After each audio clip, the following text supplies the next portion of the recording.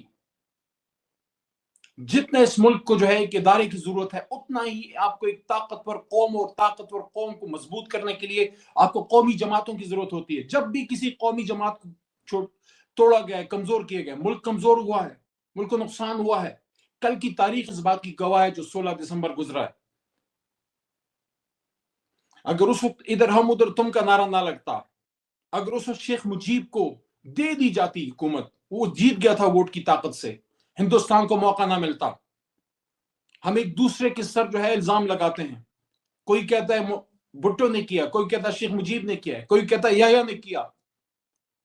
غلطیاں ہم سب سے ہوئی ہیں. سارے محب وطن تھے، فائدہ ہندوستان نے لیا، ہمارے دشمن نے لیا.